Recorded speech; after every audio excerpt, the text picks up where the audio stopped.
আমার সকল ছোট ছোট ছাত্রছাত্রীদের নোটবুকসে স্বাগত। আজ আমি চতুর্থ শ্রেণীর আমাদের পরিবেশের যে প্রকৃতি সম্পর্কে মানুষের অভিজ্ঞতা ৭৭ থেকে ৯৯ পেজের মধ্যে আমি আজ ৭৭ থেকে ৮২ পেজের মধ্যে যে সমস্ত সমস্যা রয়েছে তার সমাধান করে দেবো। তোমরা মনোযোগ সহকারে সেটি দেখো, পারলে বইতে বা খাতায় টুকে নিতে পারো। এর পেজে দেখো, এখানে বলা হয়েছে এবার তোমরা নিজেদের মধ্যে আলোচনা করে জল নিয়ে নিচে লিখে ফেলো। তোমার বাড়ির কোন জায়গায়, গ্রামে না শহরে? তাহলে লিখবে হচ্ছে গ্রামে। যদি শহর থাকে তাহলে শহরে দেবে। তারা বলছে তোমার বাড়ির ব্যবহারের জল কোথা থেকে পাও? তো ওটা হবে পঞ্চায়েতের মাধ্যমে, রাস্তার জলের পাইপ থেকে। বলছে কোন সময় জলের সমস্যা হয়? বিদ্যুৎ সংযোগ বিচ্ছিন্ন হলে জলের সমস্যা দেখা দেয়। তাহলে তখন তোমরা কি করো? প্রতি গ্রামে পঞ্চায়েত থেকে টিউবওয়েল বসানো আছে, সেখান থেকে জল আনি। বর্ষার জলকে কি করে ব্যবহার করা হয়? বর্ষার জলকে বালতিতে ধরে রেখে ব্যবহার আমরা করি। পরের পড়াটা দেখো, এখানে বলা আছে আগুনের ব্যবহার। এখানে নেই, আমরা পরের পেজে চলে যাব। দেখো পেজে বলছে এবার তোমরা নিজেদের মধ্যে আলোচনা করে আগুনের ব্যবহার শিখে মানুষের কি কি উপকার হয়েছিল তা নিয়ে নিচে লিখে ফেলো। নানা কাজে আগুনের ব্যবহার। আগুনের ব্যবহারের আগে, আগুনের ব্যবহারের পরে। খাবার, কাঁচা খাবার খেত আগুনের ব্যবহারের আগে, আর আগুনের ব্যবহারের পরে খেত খাবার ঝলসে নিয়ে খেত। বাসস্থান, আগুনের ব্যবহারের আগে কি ঠান্ডায় কষ্ট পেত, আর আগুনের ব্যবহারের পরে খেয়েছে ঠান্ডার হাত থেকে বাঁচালো। নিরাপত্তা, আগুনের ব্যবহারের আগে অন্ধকারে থাকতো, আর আগুনের ব্যবহারের পরে খেয়েছে শীতে আগুন পোহাতো।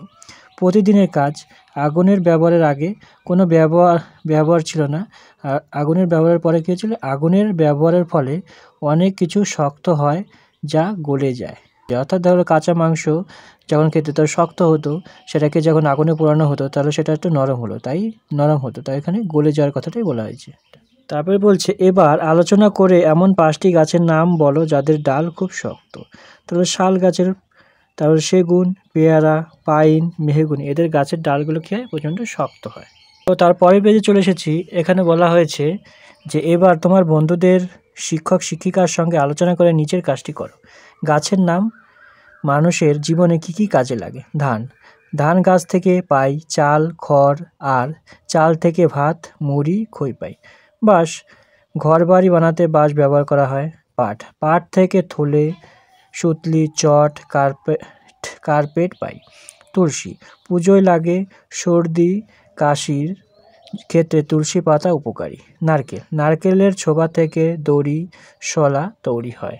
এটা হয়, দেখো অন্তস্থ এটা হবে। তারপরে আছে দেখো পোষ মানা পশু পাখি। এর নিচের প্রশ্নগুলি দেখো। এখানে বলছে এবার তোমরা বিভিন্ন পশু কি কি কাজে লাগে তা লেখো। কুকুর, ছাগল, গরু, ঘোড়া। কুকুর অত্যন্ত প্রভুভক্ত জীব এবং বিশ্বাসী, রাতে পাহারা দেয়। ছাগল গৃহপালিত পশু, ছাগল দুধ দেয়। গরু দুধ খুব পুষ্টিকর, দুধ থেকে দই, ঘি, মিষ্টি পাই। ঘোড়া খুব শক্তিশালী প্রাণী, আগেকার দিনে যুদ্ধক্ষেত্রে ঘোড়া ছিল অপরিহার্য। তারপরে দেখো 82 পেজে তেমন কিছু প্রশ্ন নেই।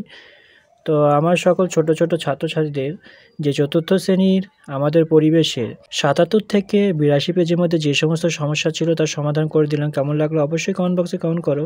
তো এরপর চলে যাবো আরেকটি নতুন পড়াতে। সেটা দেখার জন্য চ্যানেলকে ফলো করতে থাকো। আর যদি তোমরা নতুন ভিউয়ার হয়ে থাকো তাহলে অবশ্যই চ্যানেলকে সাবস্ক্রাইব করে দিও।